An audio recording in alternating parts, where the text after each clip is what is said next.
Last time we spoke about the Battle of Kohima and the mop-up of the Admiralty Islands.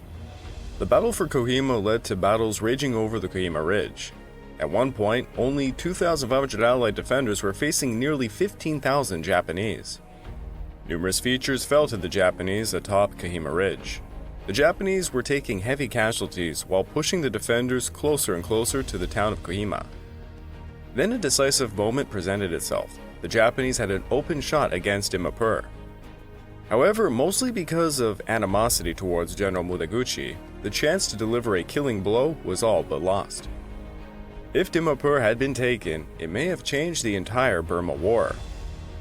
Over in the Admiralty Islands, Los Negros and Manas were finally all mopped up, and now the Allies had forward airfields to further smash the inner Japanese defensive perimeter. General Douglas MacArthur's triumphant return to the Philippines was well on its way. This episode is The Defense of India.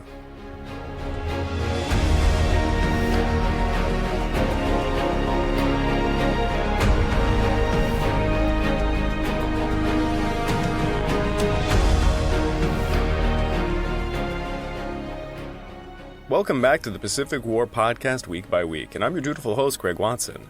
But before we begin, I just want to remind you all that this podcast is only made possible through the efforts of Kings and Generals over at YouTube. Perhaps you want to learn a bit more about World War II? Kings and Generals has an assortment of episodes on World War II, and so much more, so go give them a look over at YouTube. So please, subscribe to Kings and Generals over at YouTube and continue to help us produce this content by checking out www.patreon.com/kingsandgenerals.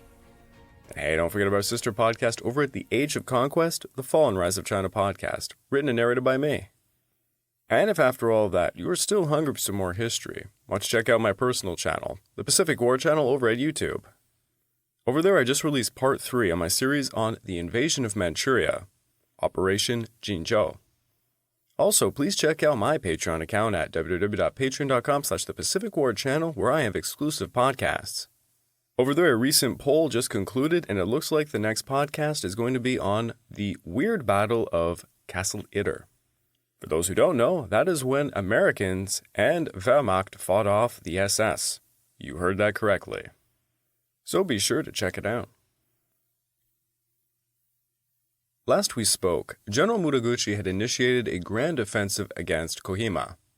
General Slim knew the seizure of Kohima would be attempted only in conjunction with the seizure of the much more important target, Dimapur.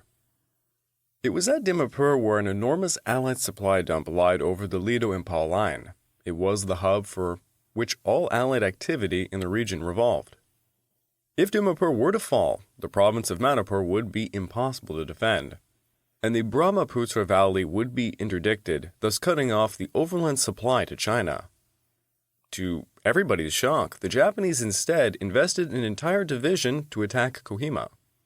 General Slim thought it was an enormous blunder on the part of General Seto Kotoku, going as far as to ask the RAF not to bomb the general's HQ, as, quote, "It never struck him that he could inflict terrible damage on us without taking Kohima at all." In truth, it was not really Seto at fault here. It was more so upon his superior, General Kawabe Masakazu, who did not trust nor like Mutaguchi at all, and rightfully suspected the man's megalomaniac plan to invade India. This man was basically what you would call a sandbagger. And as I used to say when I played ADC in League of Legends, and a jungler was feeding the enemy, intentionally, there's nothing worse than a sandbagger. For people who understand that statement, good on you. This Mutaguchi's Operation Ichigo, the intended invasion of India, saw the 33rd and 15th Divisions closing in on Impal by the end of March, as the 31st Division attacked Kohima. General Cohen's 17th Division was able to effectively retreat to Impal by April the 4th, with the 49th Brigade acting as a rearguard. Meanwhile, General Yanagida had been replenished with ammunition and provisions after the Battle of Tonzang, and now ordered the 214th and 215th Regiments to resume their advance. Colonel Sasahara Masahiko's 215th Regiment departed Singhal on March the 27th and crossed the India-Burma border by April the 3rd. They advanced to Churachampur by the 7th, as the 214th followed closely behind them. Meanwhile, the Right Assault Unit, the Yamamoto Unit, had been in hot pursuit of General Gracie's 20th Division since the start of April. and the 3rd Battalion, 213th Regiment of the Mitsue Unit had been capturing the town of Chamal. Additionally, the 1st Battalion, 60th Regiment attempted but failed to break through the Laching Hill in late March. Afterwards, the unit was ordered to turn back and to attempt a development of Gracie's left flank by moving through Lemlong and then the Kampang in early April. To the north, General Yamachi's divisional headquarters advanced to Kasom on March 28th.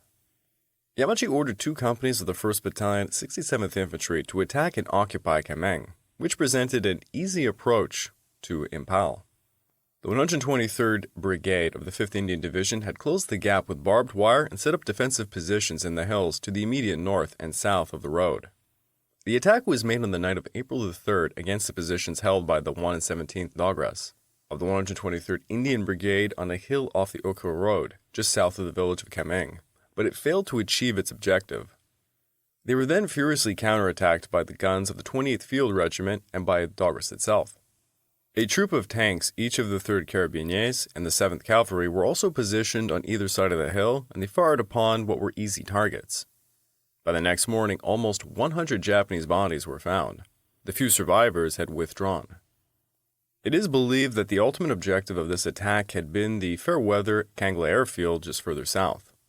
It was now felt that the 15th Division's strength was spread far too thinly, thus the Japanese believed their detachments holding along the Impal-Ukro Road were badly in need of reinforcements. As such, Yamachi ordered the 60th and 51st Regiments to get into closer contact, and by the 4th of April they were moving into position just due north of Impal. On that same day, Colonel Matsumura started moving down the road to seize a supply depot known as 221, Advanced Ordnance Depot, the largest in the Impal area just north of Kangla-Tongbi. As the Japanese pressure on the road increased, its men and some of the most valuable supplies, including ammunition and explosives, were moved into a defensive area at Kangla-Tongbi known as the Lion Box. The 2nd Battalion managed to take Hill 3813 by April the 6th, but the 3rd Battalion was less fortunate facing the Lion Box. The Lion Box had very few fighting troops amongst the several thousand men within its perimeter. The box was defended against mounting Japanese assaults from the 4th to the 7th of April, while the evacuation of supplies to Impal continued apace. Its defense was assisted by units of the 9th Indian Brigade and tanks of the 3rd Carabiniers, who had traveled up from Sekmai in the south during the day. On the 5th, while the 9th Indian Brigade and the tanks of the 3rd Carabiniers were patrolling forward to help out the Lion Box, Cohen's 63rd Brigade arrived to Sekmai to reinforce the northern defenses, and this in turn allowed the 9th Brigade to take up a position to defend Nugshingum. On the 6th, Colonel Omoto's 3rd Battalion attacked Nugshingum's northern hill, known as Hill 3833, successfully overrunning the hastily developed Indian defenses there, while the 1st Battalion marched upon Hill 4057.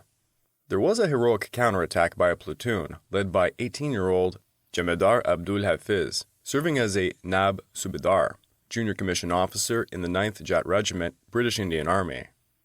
His platoon managed to recover Hill 3833 by the end of the day.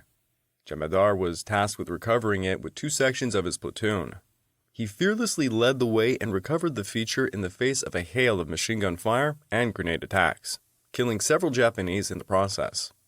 Injured by now, Jamadar continued his attack, fighting to his death, and was posthumously awarded the Victoria Cross. The hill would become known as the Runaway Hill because of the way the Japanese had fled from Jamadar's brave attacks. April the 7th saw a follow-up charge with Omoto's 3rd Battalion re-seizing the hills around Nugshingum. In the 4 days that followed, Nugshingum exchanged hands a couple of times. The 3rd Company 9th Battalion Jats recovered it, only to lose it again to the Japanese 3rd Company 51st Battalion by April the 11th, who dug in well on its northern and southern bumps around Nugshingum. Meanwhile, Matsumura was continuing to exert heavy pressure upon the Lion Box, finally forcing the battle's weary defenders to evacuate the box as the position became impossible to defend. The valiant efforts of the Lion Box defenders had earned the British Indian troops valuable time to evacuate a large amount of critical supplies back to Impal, preventing their use to the Japanese. And do remember, Mutaguchi literally planned for this entire offensive to rely upon seizing the Allied supply depots as their logistical supply line. That is what we call a very bold strategy. Matsumura's troops had suffered heavy casualties in their efforts against the Lion Box. Now he ordered the 60th Regiment to go east to reassemble around the villages of Tingsat, Molvom, and the surrounding heights by April the 8th. They would be reinforced by the Honda raiding units coming in from the north.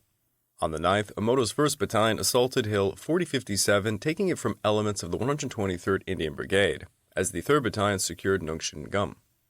This breakthrough posed an unacceptable threat to the British, leaving the 4th Corps HQ, the Impal Main, and Kangla airfields vulnerable to further Japanese attacks. This prompted General Briggs to get forces together to evict the Japanese from the recently gained heights. Briggs was reinforced with the 254th Indian Tank Brigade's armor for the job. An unrelenting artillery and aerial bombardment began against the 51st Regiment, greatly reducing the strength of Omoto's companies. Suffering such horrific losses, Omoto was forced to retreat over the eastern side of the Iro River. At around dusk on the 12th, Omoto's 3rd Battalion withdrew from Nongshingum to take up better positions in the hills north of Hill 4057. From this position, the 3rd Battalion was able to cover the 1st Battalion's withdrawal from Hill 4057 during the night. Simultaneously, Briggs launched his main counteroffensive, tossing 2 companies of the 117th Dagras and the B Squadron of the 3rd Carabiniers. That morning, the infantry and tanks began climbing up via 2 spurs on the southeastern side of Nongshingum. On each spur was a troop of M3 Lee Grant tanks, together with a company of Dagras. Their divisional artillery, together with another troop of tanks, had been placed east and west of Nongshingum on this plain. As infantry and armor climbed, Vengeance dive bombers and Hurricanes bombed and strafed the peaks. Soon thereafter, 88 pieces of artillery and tanks on the plain plastered the entire area. The 2 groups of infantry and tanks joined up at the peak named Pyramid, and they proceeded in a single file up a narrow ridge towards the Japanese on the southern bump. As they approached the Japanese defenses, fierce fighting erupted. The tanks were sprayed with machine gun and rifle fire, and grenades were thrown against them as well.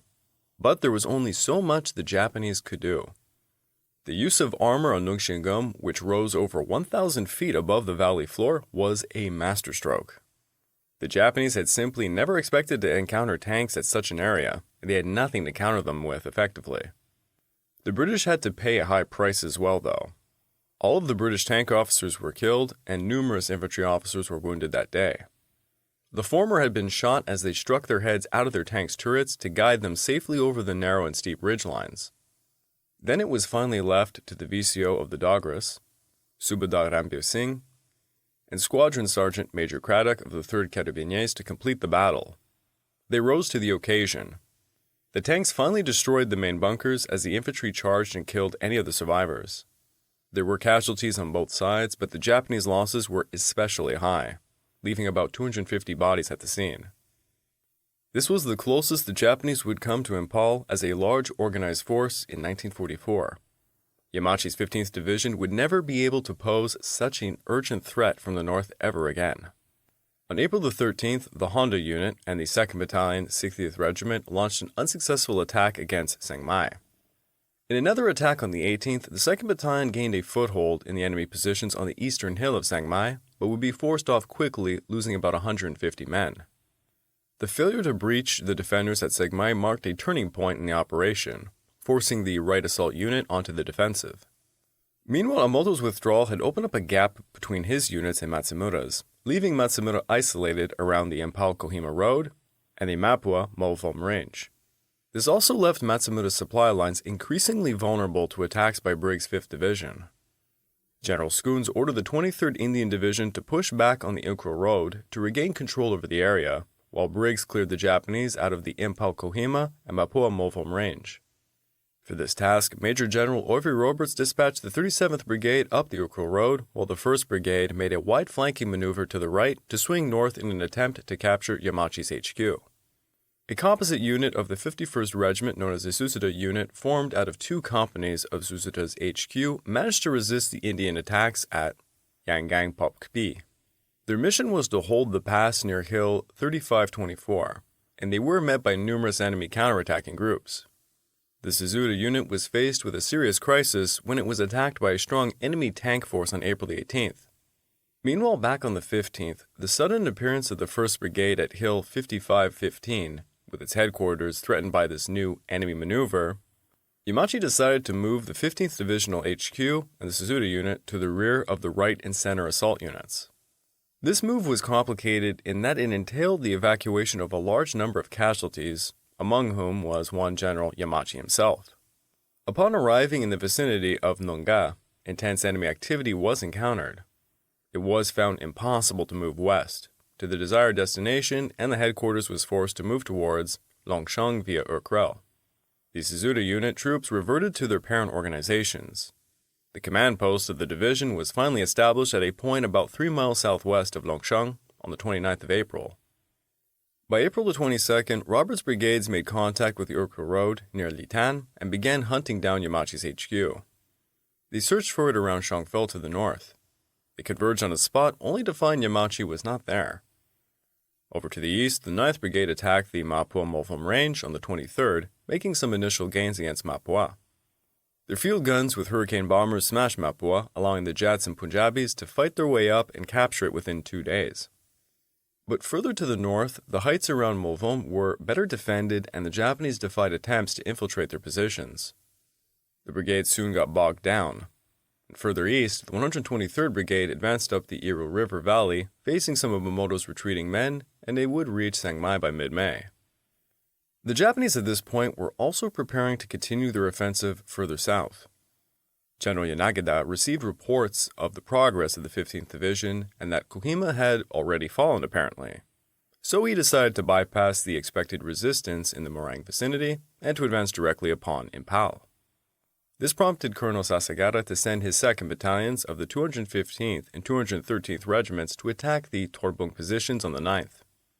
They managed to successfully outflank the 49th Brigade and exert so much pressure on the area, the 49th Brigade were forced to withdraw over the next few days.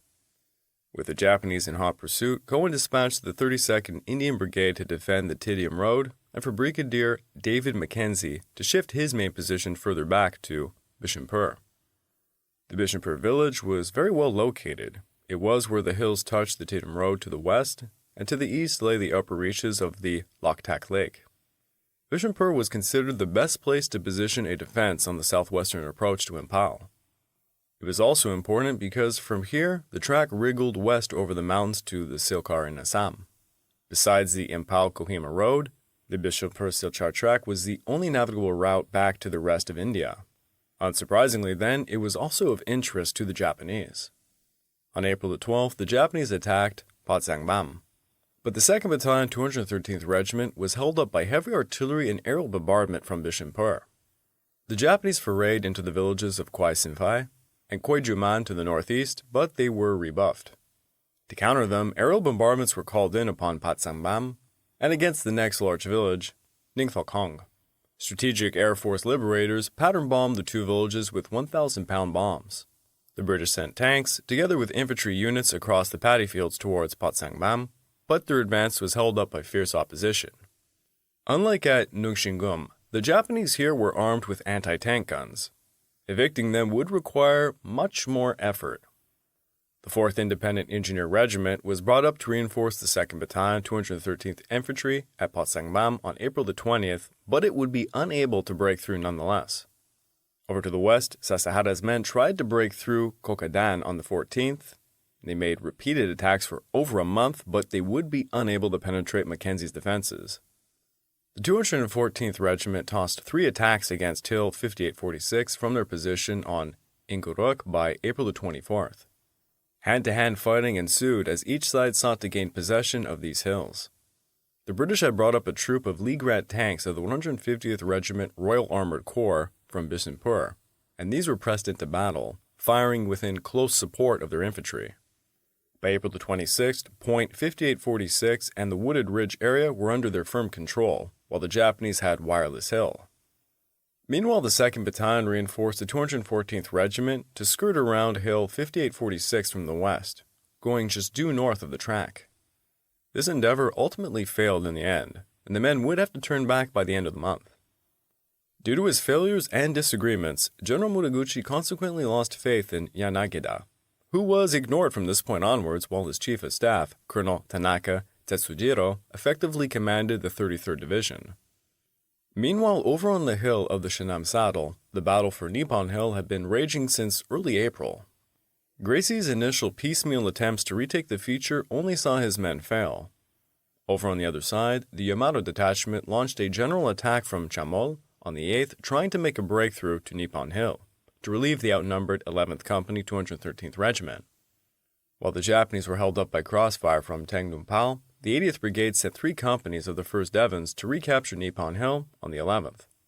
Following heavy artillery and aerial bombardment, the British troops stormed the hill with a fierce lobbing of grenades and machine gun fire, seizing the feature by the end of the day. Nevertheless, General Yamamoto had his men commit more and more continuous attacks over the next few days. What was witnessed on Nippon Hill was to be repeated on many occasions around Impal. Japanese defensive positions would be subjected to intense bombardments, which it was hard to imagine anyone could survive. And yet, time and time again, the Japanese would emerge out of the targeted positions to counterattack. In fact, Nippon Hill was one such place where, even days after it had been recaptured by the British, a lone Japanese soldier would emerge from the rubble and attack them. This after being buried for hours or even days, usually without recourse or food or water. This behavior was a measure of the extraordinary capabilities of the Japanese, as defenders in particular, and of their dedication to the cause in general. It was also a testament to the strength of their defenses. On features like Nippon Hill, the Japanese had shown themselves to be adept at digging an extensive, deep network of underground tunnels and holes within their positions. These allowed them to withstand bombardments, while the small openings allowed for sustained fire to be kept up against anyone who approached. After a week of fighting, the 3rd Battalion, 213th Regiment finally recaptured Nippon Hill on April the 16th, and this time it was to stay with the Japanese until the end of July.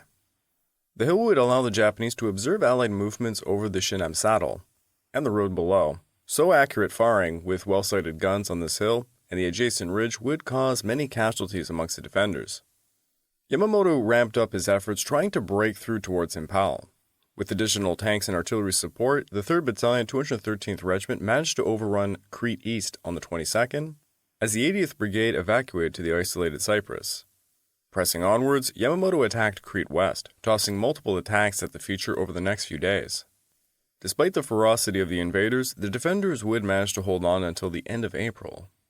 Meanwhile, the 1st Battalion, 60th Regiment was unable to break through Hill 5240 near Kampang, so on the 20th they were redirected to hit the northern sector of Pelel.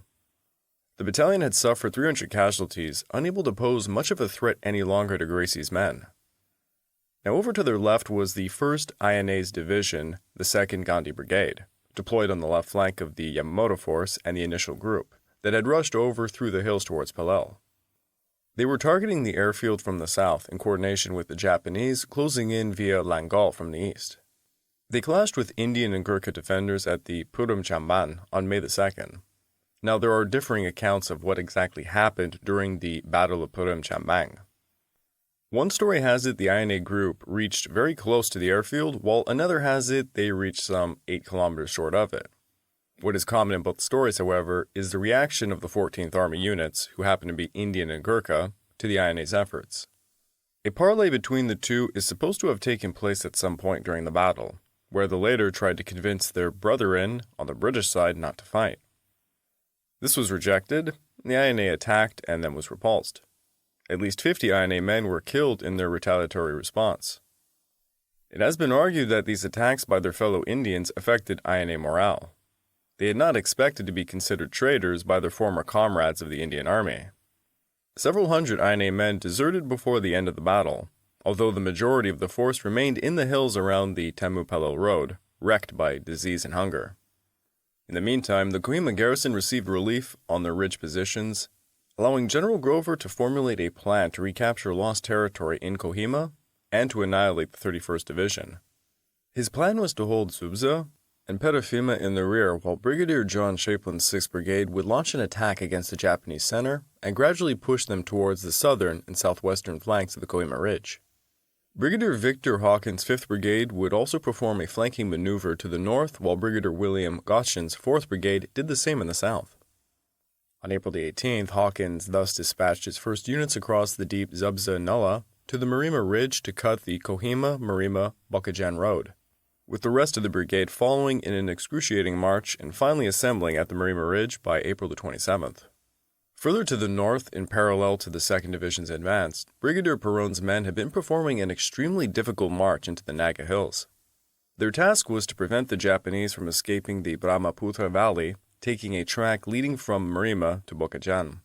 For weeks, the Chindit Brigade had conducted an effective operation, ambushing Japanese supply routes, denying them territory, encouraging local Naga resistance efforts, and causing just general havoc. General Mutaguchi had ordered Sato to send his 124th Regiment to support the struggling 15th Division in the south. Sato decided to occupy Garrison Hill prior to complying with Mutaguchi's directive, immediately sending the 1st Battalion, 138th Regiment to support the attacks of the 58th Regiment. The assault failed on the 23rd, and this further convinced Sato he would be unable to hold Kohima if he sent the reinforcements Mutaguchi requested. His decision was also heavily influenced by his increasing anger at his superior, as Mutaguchi was completely failing to supply his men. He had been promised at least 250 tons of supplies to arrive by April the 8th. Sato testily demanded food and ammunition. In fact, there had been very few supplies that ever reached the 31st Division from Burma, the men having to survive on what they had brought with them, what they could beg or steal from Naga villages, or what they called Churchill rations, that they could capture from the British stockpiles. Sato's fury at the lack of promised supplies reaching Kohima was fueled by his belief that the 31st Division was being let down by Mutaguchi's abject failure to break into Impal. In response to Mutaguchi's demand that he send troops to assist the Impal battle, on April the 20th, Sato sent the first of a number of increasingly tense signals to the army commander. "We captured Kohima in 3 weeks as promised. How about Impal?" Mutaguchi's response to this: "Probable date for capture of Impal is April the 29th. April the 29th, by the way, happened to be Emperor Hirohito's birthday.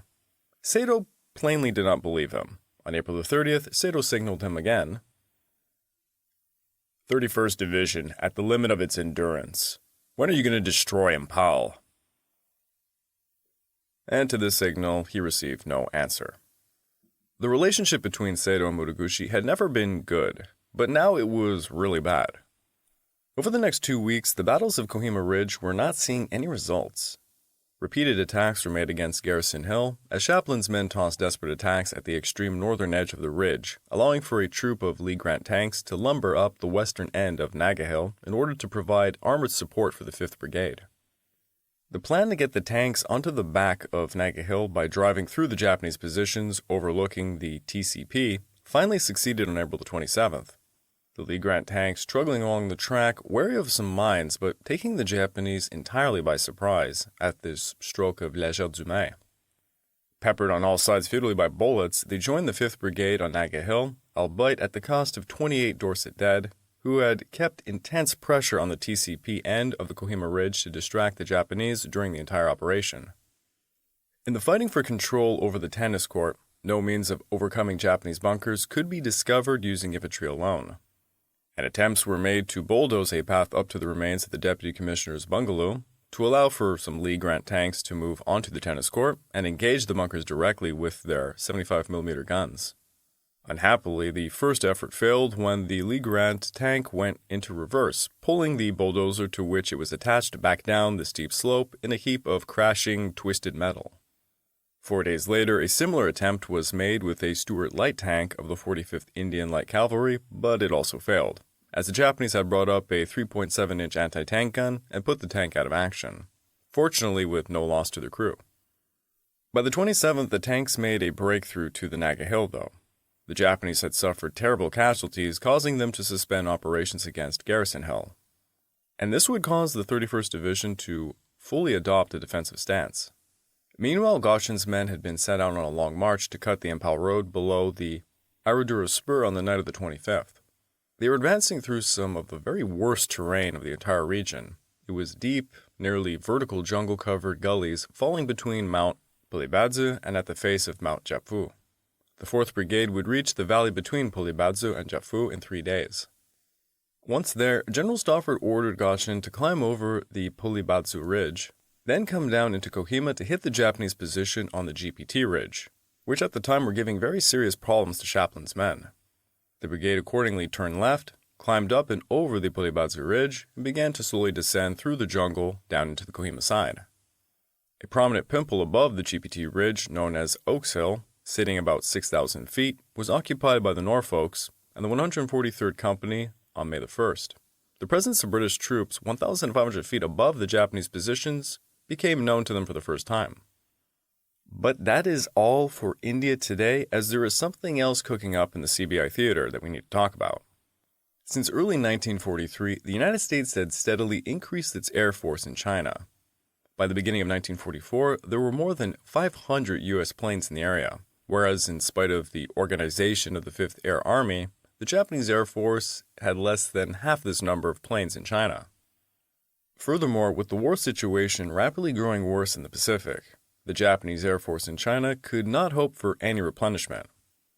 Enemy planes not only interfered with the Japanese ground operations, but they also harassed the lines of communication and attacked the occupied areas. General Chennault's 14th Air Force had been causing such problems the Japanese were forced to act now. The catalyst for their future action was actually because of a raid against Formosa, carried out by 14 B-25s, 8 P-38s, and 8 P-51s on November the 25th of 1943. This caught the Japanese by complete surprise, as the Chinese-American aircraft strafed and dropped bombs over the Shinchiku airfield, successfully destroying its installations along with 42 planes on the ground at the cost of just 3 fighters lost. This prompted the Japanese commanders to target strategic points along the Hunan-Guangxi, Guangzhou-Hankow, and southern Beijing-Hankow railways. Thus, the infamous Operation Ichigo was born. Now, Ichigo's primary targets were Guilin and Liuzhou's airfields, where the U.S. was developing bases for B-29s to launch strikes against the Japanese home islands. And might I say this, if you're interested in a more in-depth talk about this subject, over at the Pacific War channel on YouTube, or you can just check out the podcast version on Spotify or wherever you get your podcasts, it's at the Pacific War channel, I did an interview with David from the Cold War channel. And the subject was the bombing of the Japanese home islands. But we talked about the very subject we're about to jump into right now. Basically, the very beginning of operations against the Japanese home islands did not begin in the Pacific. It was actually within air bases in China. And it took quite a long time. It started in India, and then it gradually kept moving east. Anyways, Dave is very, very knowledgeable about the air campaign. It's actually a passion of his. It was one of the very best podcasts I've ever done. So, yeah, please go check it out. It's a really good one. Now, in general, the main objectives were to link the railways in Beijing and Hankow in northern China to the southern Chinese coast in Guangzhou. This would spare shipping and avoid pesky American submarine forces who were now running havoc. It was also to take out airfields in Sichuan and Guangxi provinces to thwart further U.S. bombing of Formosa and the Japanese home islands. This also, in turn, would open a land route to Indochina and hopefully would destroy enough NRA units to collapse Chiang Kai-shek's government, finally solving the China problem altogether. Ichigo would start in late April with an offensive by the 12th Army of Lieutenant General Kita Soichi, later replaced by Lieutenant General Uchiyama Eitaro. This was codenamed Operation Kogo, tasked with capturing the areas along the southern Beijing-Hankow Railway, centered around Jiangzhou and Liaoyang, and destroying the main strength of the First War Area Army. Then in early June, the 11th Army of General Yokoyama would launch Operation Togo, with the objective of capturing Changsha and Hanyang and destroying the main force of the 6th and 9th War Area Armies. Following the conclusion of the first phase, later in July, the 11th Army would be assisted by the 23rd Army of Lieutenant General Tanaka Hisaichi and the Indochina Garrison Army of Lieutenant General Viscount Machichi Kazimoto, who would capture Guilin and Liuzhou and then would destroy the 4th War Area Army. Finally, the third phase of Operation Togo would see the 23rd Army capture the strategic areas along the southern Guangzhou-Hankow Railway, centered around Nanning, by destroying the 7th War Area Army in September, while the 11th Army continued its advance south towards the Sichuan airfield to link up with the Indo-Chinese forces. For the entire operation, the 5th Air Army of Lieutenant General Shimoyama Takuma would support the offensive from the skies, tasked with annihilating the American-Chinese air forces and attaining air supremacy over China. The logistics of Operation Ichigo constituted one of the most incredible examples of the IJA's offensive preparations. Between some of the measures taken was the emplacement of dozens of anti-air batteries throughout the Yangtze River area to limit the Chinese-American air activity against troop concentrations on the southern channel. the transfer of dozens of thousands of troops by railway without interference from Chinese guerrillas because security at the railway lines was increased, the monthly river transport of 40,000 tons of supplies, the secret storage of 600 pontoons, and the construction of hideouts for munition arsenals that should last them about 2 years, and hundreds of deposits that harbored 50 million liters of gasoline that should last them about 8 months, 40 million for land vehicles, 10 million for planes. Basically, throughout this entire series, we kind of make fun of the Japanese logistical capabilities. This is one time where they really impress us. By early April, General Hata had amassed 62,000 men, 52,000 of which were Japanese, and 10,000 were collaborationist units alongside 800 tanks, 1,550 artillery pieces, 250 aircraft, and 15,550 motorized vehicles with another 100,000 horses. And while those numbers seem pretty incredible, by the late half of Ichigo, it'll be 500,000 Japanese. This is an unprecedented operation. Meanwhile, the British Eastern Fleet have been receiving more naval resources due to successes in the Mediterranean and in Northern Europe, so they can now carry out more aggressive actions in the Indian and Pacific Oceans. Agreements had been reached after objections from Admiral Ernest King, but now procedures would need to be learnt by naval crews and the Fleet Air Arm air crews. To this end, Operation Diplomat, a training exercise, took place in late March of 1944. The objective was for the fleet to rendezvous with a group of tankers escorted by Dutch cruiser HNLMS Tromp, and they were going to practice refueling at sea. The ships rendezvoused with the USN Task Force 58.5, built around the aircraft carrier USS Saratoga, and 3 destroyers. To further support the coming Hollandia and Aitape landings, Admiral King requested that during April, the Eastern Fleet should engage Japanese forces in the area and hold them there to reduce the opposition that could be encountered by Americans at Western New Guinea. In response, Admiral Somerville launched Operation Cockpit on April the 16th. It was an air attack against Sabang off Sumatra. The fleet sailed from Tripolitania on April the 16th. 2 days later, the Gambia and Ceylon were detached from Task Force 69 to strengthen the anti-aircraft defenses of the carrier force. On the morning of the 19th, 17 Barracudas and 16 Corsairs from carriers Illustrious and 29 Dauntless and Avenger bombers with 24 Hellcats from Saratoga took off towards Sumatra, and then they caught the Japanese by complete surprise, finding no opposition there. 30 Japanese aircraft were destroyed on their airfields, and a direct hit from a 1,000-pound bomb blew up a large oil tank and set it on fire. Power station, barracks, and wireless station were also badly damaged. The submarine HMS Tactician reported large fires in the dockyards burning fiercely for hours after the fleet had left the area. The raid was a clear success, with Somerville later saying that the Japanese were, quote, "They had been caught with their kimonos up." I would like to take this time to remind all of you that this podcast is only made possible through the efforts of Kings and Generals over at YouTube. Please go subscribe to Kings and Generals over at YouTube and continue to help us produce this content by checking out www.patreon.com/kingsandgenerals. And hey, don't forget about our sister podcast over at The Age of Conquest, the Fall and Rise of China podcast, written and narrated by me. And if after all that you're still hungry for some more history, why don't you check out my personal channel, the Pacific War channel over at YouTube. Over there I just released part 3 on my series on the Japanese invasion of Manchuria, Operation Jinzhou. Also, please check out my Patreon account at www.patreon.com/thepacificwarchannel, where you can find exclusive podcasts. The last poll has concluded and it was a tie, so I'm going to be doing 2 episodes over the course of probably 2 months. The first will be on the Battle of Castle Itter, a very peculiar battle that happened in 1945 where Americans and Germans fought the SS. You heard that right. The next podcast is going to be me explaining how the century of humiliation that China faced resulted in the People's Republic of China we see today. And yes, I will be saying a lot about the current administration under Xi Jinping. It will be quite a different episode. The invaders, it seems, bit off more than they could chew when they attacked India. General Mutaguchi was facing a determined enemy, alongside very pissed off and somewhat insubordinate colleagues. Operation Ichigo was being prepared, and the Royal Navy was sending pretty large forces back into the Indian and Pacific Oceans, adding to the IJN's misery.